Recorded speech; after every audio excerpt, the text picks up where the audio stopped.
Hello, कशा आहात सगळे? Good morning. तर आज आहे 16 सप्टेंबर. आज माझ्या मुलांचा TT1चा पहिला पेपर आहे आणि पाऊस तर एवढा आहे सकाळपासूनच की मी लवकर कपडे धुतले होते आणि पाऊस असल्यामुळं मला ते आतमध्येच वाळत घालावं लागले आधीच्या रूममध्ये स्टँड ठेवून. आणि ही आमची आवणू एक्झामवरून आल्यानंतर ते टेबल नवीन दिसला, इस्त्रीचा टेबल मी नवीन ऑर्डर केला होता ॲमेझॉनवरून. मला खाली बसून इस्त्री करायला पाठ दुखते म्हणून त्यावरून इस्त्री करते आहे. आणि त्यानंतर हे बघा माझा पसारा. माझं डिशवॉशर आज बंद पडलं आहे, म्हणजे 3 दिवस झालं बंद आहे, तर मी हातानेच भांडे धुवून घेते आहे. 3 दिवस झालं. त्यानंतर माझे भांडे घासून झाले. हे बघा अशा प्रकारचे सगळं क्लीन करून ठेवला मी किचन वाटा वगैरे. आणि नंतर मग इव्हिनिंगचा टायमिंग झाला आणि साहेब आले होते स्वीटकॉर्न घेऊन. त्यांना भूक लागली होती वाटतं, परळीला जाताना मी स्वीटकॉर्न खाल्ले, त्यांना ते दिसले आणि मग ते घेऊन आले, मला आवडतात म्हणून. आणि अवनीचं असं सँडआर्ट करायचं काम चाललं होतं ना. आधी तिला छेडत होता की तुला काही येत नाही, तू सगळं आयत्या ड्रॉइंगवर कलरिंग करते वगैरे असं म्हणून तिला सारखं चिडवत होता आधी.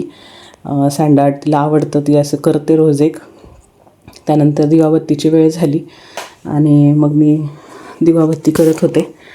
काय ना, एक 15 दिवस झाले गणेश चतुर्थीपासून इतका पाऊस चालू आहे ना आमच्याकडे नॉनस्टॉप. म्हणजे एकही दिवस असा पावसाचा खंड नाही आहे. सकाळून थोडा वेळ येत नाही, एखादा तास वगैरे, आणि लगेच सुरू होतो पाऊस की दुसऱ्या दिवशी पहाटे 5 वाजेपर्यंत पाऊस कंटिन्यू चालू राहतो. एवढा पाऊस झाला आहे ना की अगदीच विचारू नका. कपडे वाळत नाही आहेत आणि आता दसरा काढायचे दिवस चालू आहेत, तर दसरासुद्धा काढला जात नाही आहे की कसं काढणार, डबे कसे वाळणार, कपडे कसे वाळणार. त्यामुळे आणखी मी दसऱ्याला सुरुवात केली नाही. नाही तर चतुर्थीच्या दिवशी आमचे पित्र असतात, ते पित्र झाले की मी लगेच दसरा काढून घेते.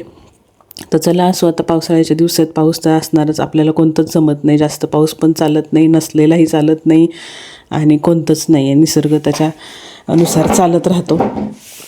आणि त्यानंतर मग ही दिवाबत्ती वगैरे झाली. संध्याकाळच्या स्वयंपाकाची तयारी झालीच होती माझी. दाल खिचडी बनवायचं म्हणत होती मुलं, तर त्यामुळं मी दाल खिचडी लावलेली होती आणि दाल खिचडी लावून मी दिवाबत्ती करत होते. त्यानंतर आतले दिवे लावून झाले आणि तुळशीला दिवा लावायला जात होते मी. हे दरवाजात एक असा दिवा लावते मी. त्यानंतर तुळशीला झालं शुभंकरोती वगैरे करून, नंतर दाल खिचडी झाली बनवून. तडका द्यायचा होता आणि तडक्याची सगळी तयारी मी ऑलरेडी करून ठेवली होती.